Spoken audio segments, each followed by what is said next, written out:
So what I want to kind of explain is kind of how to develop your sound in the pattern department, because I feel like that plays a pretty big role in what your end result is going to be. And this is actually why I've avoided paradiddles and paradiddle diddles and double paradiddles, is because, I pursued them for a long period of time, but then I was kind of like, I want to move away from what everybody else is playing, you know? I want to move away from that sound. And one way I did that was by adopting more avant-garde patterns, like 5 patterns, 7 patterns, and kind of making those my staples rather than the paradiddles or double paradiddles. So, let me show you. I guess we'll start with the 5 pattern, which is right, left, left. And I'm just kind of putting it through, basically what I'm doing with all this stuff is putting it through a couple different, funnels maybe. So the first funnel is basically breaking it up between the right hand and the kick. So taking right hands and putting them onto the kick. So instead of just hands,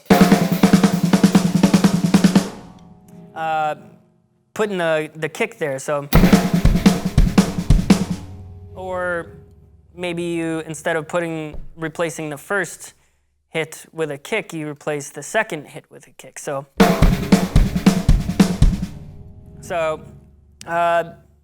another pattern that I use a lot is a 7 pattern, which is right, left, right, left. And that sounds just with the hands like this. And then split up, you can split it up a variety of ways, because there's 3 right hands there.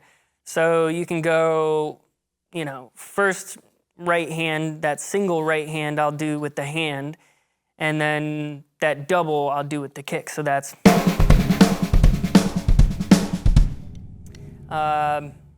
you can say I'm going to alternate every other time.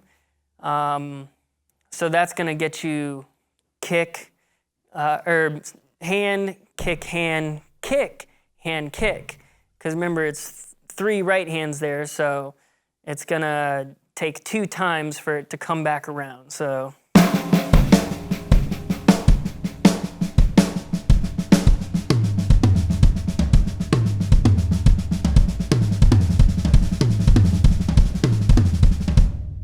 you can also do the same thing, starting with the kick instead of the hand. So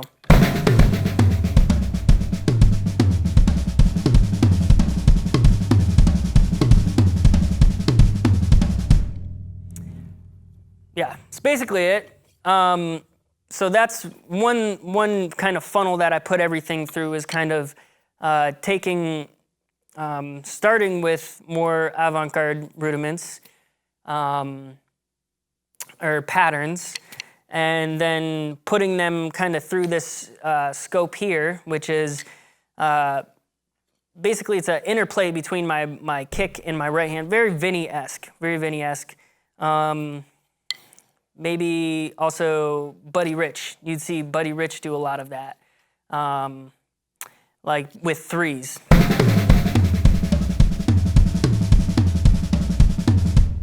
So, yeah, like I said, odd patterns, then applying them in this way, supplementing the rudiments somehow.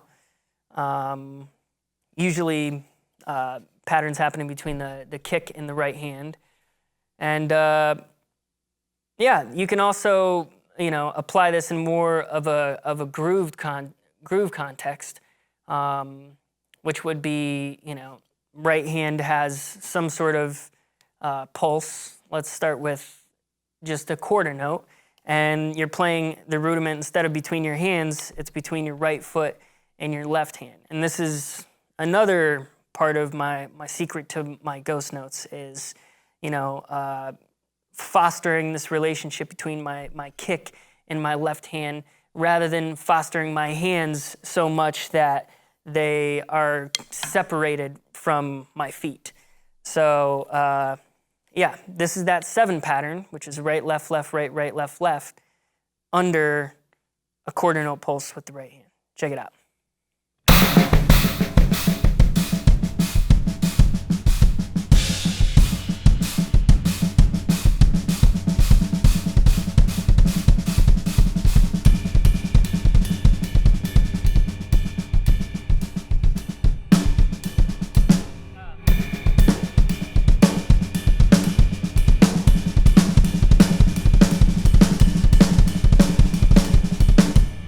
You can start accenting it in different ways, and that's going to give you a whole bunch of different options. You can, I just accented the third of the lefts. So you can sit there for hours, especially when you start applying those different right-hand patterns, which could be, 1 and a 2 and a 3 and a 4 and it could just be 1E, 2E. That's kind of an avant-garde pattern that I like to try to utilize. That's another way that I'm trying to avoid what's commonly done. So yeah, I'll show that.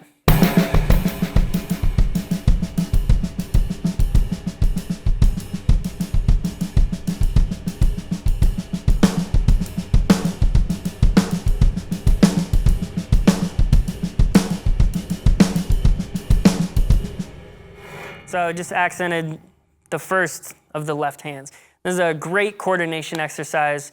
That's useful coordination. It's not just, hey, play a bunch of 5/7/9, and you're never going to be able to play it on a gig. This is coordination that's going to benefit you in a very real way on the bandstand.